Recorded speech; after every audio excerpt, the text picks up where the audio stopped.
shit. Hi guys, my name is Tina and this is going to be a Tina Talk. The topic today is, as you can see from the title, and it's called How to Move On. It's a very sensitive topic to dig into. So this topic has been on my laptop for the longest time because I kind of went through stuff. I've always wanted to talk about how to move on. This may not work for everybody because, you know, to each its own. You can move on through different stuff, but I think these 5 ways that I wrote down could be helpful to some people. So that's it. 5 ways on how to move on. Tip number 1. So number 1 is very self-explanatory. Make sure that you want to. That's all. If you still have feelings for him, then look deeper into that feeling if it'll work. If he still has feelings for you, because if not, then you're just gonna give yourself like a harder heartbreak, basically. Because, you know, why would you love someone who doesn't love you back anymore? It's just gonna be really hurtful and just really sad. And of course, if you think that there's a possibility, like if it's just a blurry relationship, then maybe you can try to fix it first. But if you just really see that nothing's gonna happen anymore, like, just be honest and ask yourself if it's gonna work or not. Because if you really think that it will still work, then fight for it, fight for your love. Then, you know, who knows, it might be worth it. But then if you think that nothing's gonna happen anymore, that you're just the one who's, you know, still crawling for him, then, you know, you're just gonna have to face truth that it's just not gonna happen for you guys, and that you're gonna have to move on. And that's when it starts to hurt, because you know that you can't do anything about it. Because, you know, love, it has to be a 2-way thing. It can't just be a 1-way thing, because it'll never work. It just will never work that way.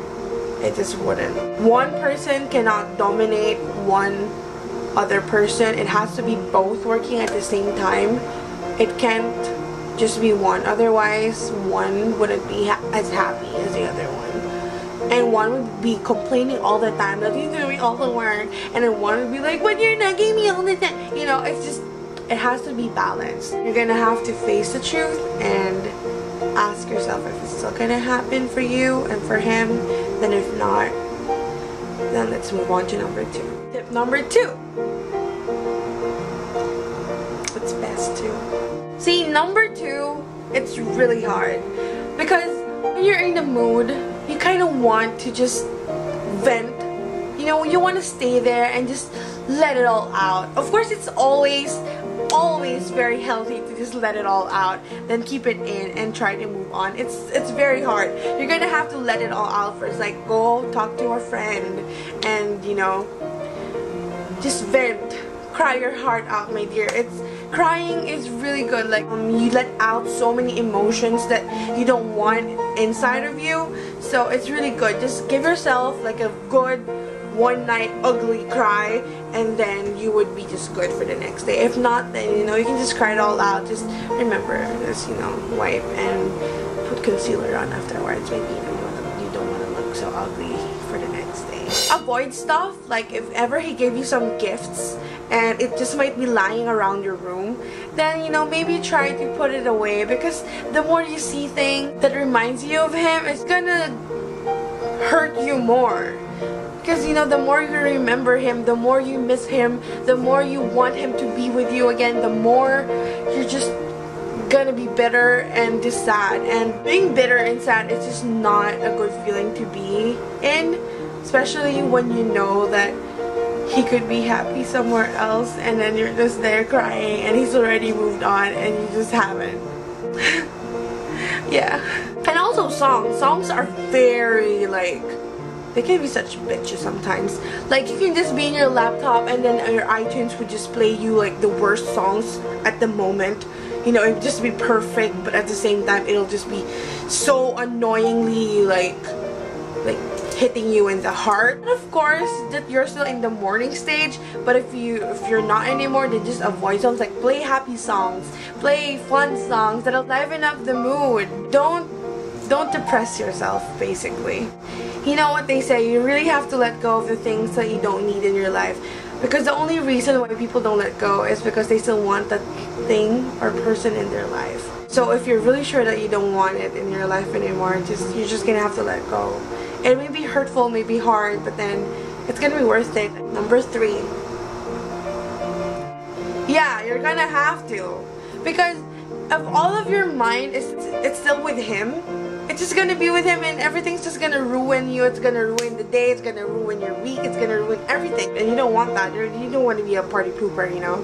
But you have to make wise use of your time while you're mourning or while you're moving on. Like, you can go study, you can work out, you can, you know, hang out with your friends, catch up, because you know, when you were in a relationship, you might have not hung out with him as much as you wanted to, but you know, now you can, so you can make up for that and do things for yourself. Make yourself feel really good. Pamper yourself. Just treat yourself as a queen and like how you should be treated, and have fun. Just don't like ruin your life and be like, I'm getting drunk, I'm gonna forget it, I'm getting drunk, I'm gonna have random with someone. No, don't do that.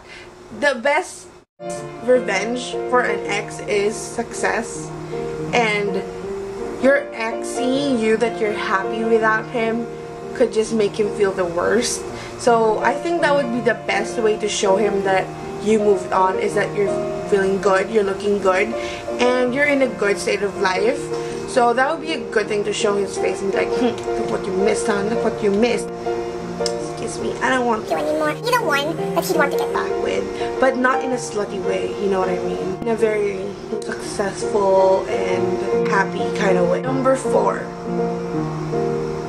You have to realize that, because some people, when they moved on, they can be friends with them again. Like me, I would be like that. Like, I would be the kind of person that we're not together anymore, but I still want to be friends with you. We won't be as close as before, but I still want to be like civil with you. Other people would be like, no, I don't want, he's just out of my life now. And 2 examples of that are in my Ask the Boy, so I will link them down below, and they had different views on that.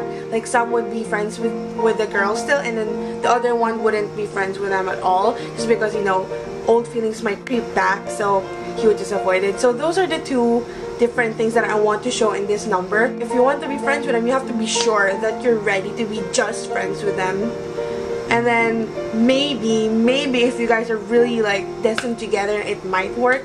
But if you don't think so, then just be friends with them and just, you know, be civil. And then if not, then don't. Just don't. Don't be bitter, but like, you know, just don't. Finally, number 5. Okay, last one. If you're happy, you're not friends with them anymore, or you're friends with them, you're good with everybody, you're happy, your heart's happy, your heart's breathing again, it's not crying anymore, and everything's good, everything feels good. You know, you've moved on, and that's pretty good. It wasn't easy, but you've done it, and kudos to you if you've done it. Everything gets better. That's what I always tell my friends, what I tell myself. Everything gets better, especially in God's time. If you're really destined to be with that person, then it will happen in time. Then if not, then you're just gonna have to live with it. Everybody's bound to find someone for themselves. Everything works out for its best. If it doesn't happen, then it shouldn't happen. Everything happens for a reason. That's what I think. So this has been a really different kind of video, and I hope you guys liked it. And please do like, comment, and subscribe, and pass this on to people who you know would think this would be interesting. And I hope you guys enjoyed it as much as I had fun filming it and writing some of the tips. And you know, life's too short, so take the time to appreciate. No, I'm kidding, that's the wrong song. Life's too short, enjoy. You don't have to like be happy with a guy. You can be happy with yourself and with your friends and your family. It doesn't always have to be with a guy. That's what I learned through life. You don't have to be with a guy all the time. So if you don't have a boyfriend like me and other my friends, it doesn't mean you're not happy. It doesn't mean that you don't feel love. You just have to find other ways around it. It's not always a bad ending if you're single. You know, happiness is a choice, people. So that's it. If you guys want to talk to me, then you can go talk to me on my Facebook page. Everything will be linked down below. My Twitter is there also, and my Instagram name is going to be there. I probably post pictures every day on Instagram, so that would be the best way to get my attention. So that's it, guys. Bye!